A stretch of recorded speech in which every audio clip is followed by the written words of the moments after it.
नमस्कार दोस्तों, स्वागत है आपका divine vision Hindi YouTube channel पे। दोस्तों, आज हम बात करने वाले हैं बैजनाथ धाम यानी बाबा धाम के बारे में। भारतवर्ष के झारखंड राज्य के देवघर नामक स्थान में भगवान भोलेनाथ का एक प्रसिद्ध मंदिर है। शिव जी का एक नाम बैजनाथ भी है, इसी कारण लोग इसे बैजनाथ धाम या बाबा धाम भी कहते हैं। यह एक सिद्ध पीठ है, इस कारण इस लिंग को कामना लिंग भी कहा जाता है। यहाँ हर वर्ष सावन के महीने में श्रावण मेला लगता है, जिसमें लाखों श्रद्धालु बोल बम का जयकारा लगाते हुए बाबा भोलेनाथ का दर्शन करने आते हैं। बैजनाथ धाम की पवित्र यात्रा श्रावण मास के यानी जुलाई अगस्त में शुरू होती है। सबसे पहले तीर्थयात्री अजगैबीनाथ सुल्तानगंज में एकत्रित होते हैं, जहाँ वो अपने अपने पात्रों में पवित्र गंगा जल भरते हैं।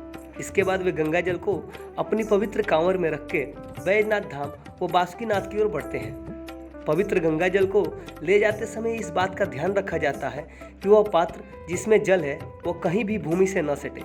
इसके पीछे एक कथा है दोस्तों, आइए हम उसको सुनाते हैं। कहा जाता है लंकापति रावण बाबा भोलेनाथ को प्रसन्न करने के लिए कैलाश पे गया। कैलाश पर जाकर उसने शिव की घोर तपस्या की और अपने सिर काट काट के बाबा भोलेनाथ के महालिंग पे चढ़ाना शुरू कर दिया। एक एक करके 9 सिर चढ़ाने के बाद वो अपना 10वां सिर भी चढ़ाने को ही था, तब तक भगवान भोलेनाथ उसकी तपस्या से प्रसन्न हो गए। भगवान भोलेनाथ उसकी घोर तपस्या से प्रसन्न होकर उसे अपना दर्शन दिए और उसके 9 सिर जो उसने काटे थे वो फिर पहले जैसा ही कर दिया। शिव जी ने रावण से वरदान मांगने को कहा। तब रावण ने वरदान मांगा कि हे भगवान, आप मेरे साथ लंका चलिए, मैं वहीं पे आपको रखना चाहता हूँ ताकि मैं जब सुबह उठूँ तो आपके साक्षात दर्शन हो मुझे। तब जाके शिव जी ने उसे अपना ज्योतिर्लिंग दिया और बोले कि जाकर लंका में स्थापित कर दो। ज्योतिर्लिंग देते समय शिव जी ने एक उसे चेतावनी भी दी कि इस ज्योतिर्लिंग को यहाँ से लंका ले जाते समय कहीं भी अगर बीच में ज़मीन पे तुम इस ज्योतिर्लिंग को रख दोगे तो फिर वहाँ से उठ नहीं पाएगा, ये इतना भारी हो जाएगा कि तुम उठा नहीं पाओगे, वहीं पे स्थापित हो जाएगा। शिव जी की अनुमति लेकर रावण उस ज्योतिर्लिंग को लेके लंका जाने लगा। रास्ते में उसे बहुत तेज लघुशंका लगी, वो कुछ कर नहीं पा रहा था और ज्योतिर्लिंग को जमीन पे भी नहीं रख सकता था क्योंकि वो फिर उठ नहीं पाता। वो परेशान हो गया। उसने चारों ओर नज़र दौड़ाई तो उसे एक भैंस चराने वाला जिसका नाम बैजू था वो दिखाई दिया। रावण बहुत खुश हुआ। वो बहुत प्रसन्नता के साथ बैजू के पास गया और बोला, भाई ये शिवलिंग थोड़ी देर के लिए अपने हाथ में रखो, मैं लघुशंका करके आता हूँ, फिर मुझे दे देना। बैजू ने रावण की बात मान ली और ज्योतिर्लिंग को लेकर अपने हाथ में खड़ा हो गया। रावण लघुशंका करने चला गया।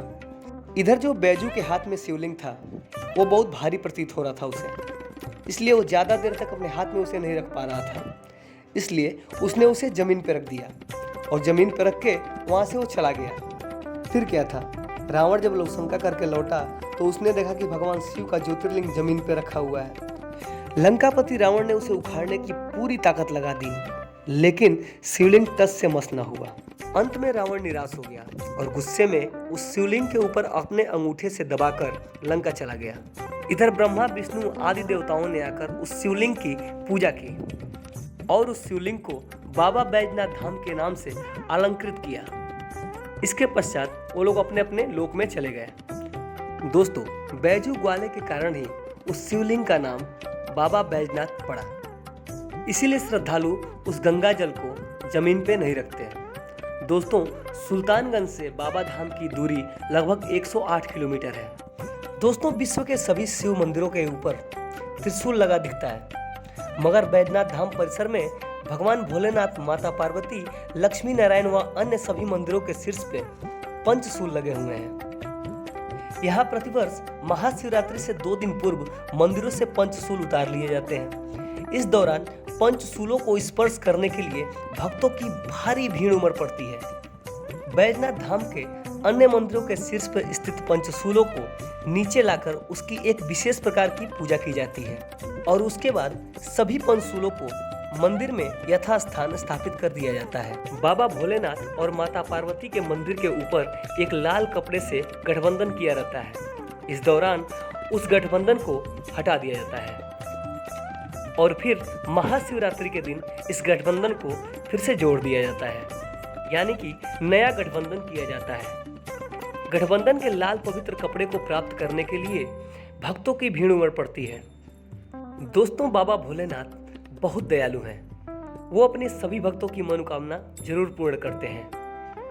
बाबा का दर्शन पाने के लिए पूरे देश भर से श्रद्धालु मंदिर पर जाते हैं और मनोवांछित फल पाते हैं। तो दोस्तों, अगर आप भी बाबा बैजनाथ के दर्शन करना चाहते हैं तो इस सावन में बाबा बैजनाथ के दर्शन जरूर करें। तो आइए जानते हैं कि हम बाबा धाम कैसे पहुँचे हैं। दोस्तों, बाबा धाम जाने के लिए आपके पास 3 बड़े ऑप्शन हैं। पहला, जो सबसे सरल और सबसे अच्छा है, वो है ट्रेन। दोस्तों, आप जिस भी शहर में रहते हो, दिल्ली, मुंबई, कोलकाता, वहाँ से आप जसीडीह रेलवे स्टेशन का टिकट ले लें। जसीडीह स्टेशन से बाबा धाम की दूरी महज 7 किलोमीटर ही है, तो वहाँ पे आप आसानी से पहुँच सकते हैं। यात्रा का दूसरा ऑप्शन है हवाई जहाज। जी हाँ दोस्तों, देवघर हवाई अड्डा, जिसे बाबा बैजनाथ हवाई अड्डा भी कहा जाता है, झारखंड राज्य में देवघर की सेवा करने वाला यह एक घरेलू हवाई अड्डा है। यह मुख्य शहर से लगभग 12 किलोमीटर की दूरी पर स्थित है। और दोस्तों, यात्रा का तीसरा ऑप्शन है बस या निजी प्राइवेट वाहन। आपको बता दें दोस्तों कि बिहार राज्य के लगभग हर शहरों से देवघर के लिए बसें बहुत आसानी से मिल जाती हैं।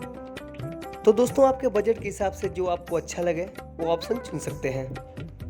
दोस्तों, अगर हमारी दी हुई जानकारी आपको अच्छी लगी हो तो कृपया लाइक शेयर जरूर करें। और हाँ, अगर आप इस चैनल पर नए आए हैं तो सब्सक्राइब भी जरूर कर लें। आपका दिन शुभ हो। हर हर महादेव। जय श्री कृष्णा।